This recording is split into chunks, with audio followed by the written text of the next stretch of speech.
যায়। তেমন তাল পাতাটা দিয়েও কি বিভিন্ন জিনিস বানানো যায়। তো তাল পাতাটা আপনার গোল করে কেটে ওই ডাঁটটা সহ রেখে তারপর একটা হাত পাখা বানানো হয়, ঠিক আছে? তো এই হাত পাখাটা আবার বিভিন্ন ধরনের রং করা হয়।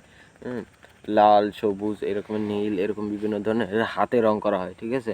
বাটিতে রং নিয়ে তারপর হাত দিয়ে আঙুল ভিজিয়ে তারপর ওটা দিয়ে হাত দিয়ে রং করা হয়। তো সেটা দেখতেও কিন্তু খুব সুন্দর লাগে। তো তাল পাখাও আর এখনও আছে, কিন্তু খুব কম। কিন্তু আগেকালে ওইটার ইউজ হতো খুব বেশি। কিন্তু বর্তমানে এখন তাল পাখা দেখা যায় না।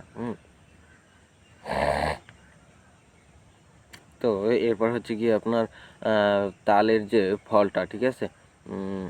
মানে তাল গাছের যেটা যে ফল হয়, ঠিক আছে? মানে ওই তালটার যে ফল, তো তালটার যখন আপনার মুচিটা যখন বের হয়, ঠিক আছে? তাল গাছের তালের ফলে যখন মুচি বের হয়, ঠিক আছে? তো তখন যে অঞ্চলে তালের রস কাটে, ঠিক আছে? সেই অঞ্চলে যারা কাটে, তারা কী করে, একটা বাঁশ কাটে, ঠিক আছে?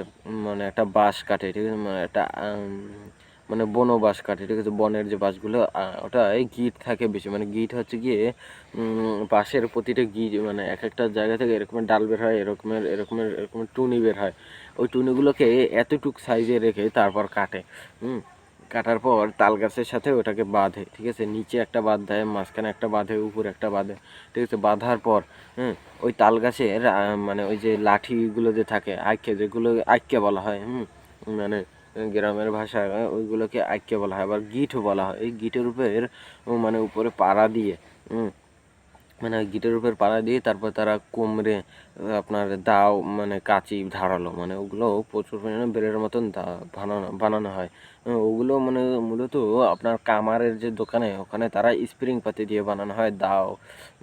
ওইটা কারণ ওতে খুব প্রচুর পরিমাণে ধার। আবার র্যাত দিয়েও বানানো হয়। র্যাত হচ্ছে গিয়ে আপনার বটি কুড়াল যে ধার দেয়, ওইখানেই র্যাত ইউজ করা হয়। তো ওই র্যাত দিয়ে আবার ওই ছুরি বানানো হয়।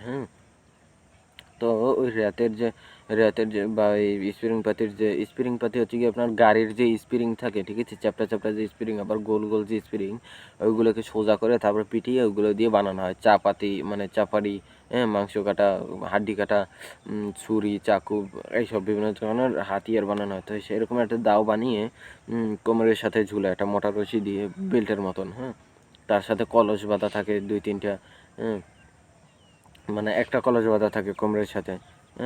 আবার হাতে বিভিন্ন পলি টলি থাকে, এরকমের পলিথিন। তো ওরকমের আইকে বেয়ে গাছে ওঠে। তো ওঠার পর তারপর তারা ওই যে গ্যারায় যে করাতের মতন দাও দিয়ে আগে ওই হালগুলোকে কাটে, যাতে তারা গ্যারার উপর যখন পাড়া দেবে, ওই হালে বেঁধে যাতে পাও না কাটে। ওইটা যদি একবার যদি বাজে, তাহলে দেখা যায় হাড় পর্যন্ত পৌঁছে যেতে পারে ওইটা কাটার জন্য, মানে এত ধার, কালো কালো। আর ওগুলো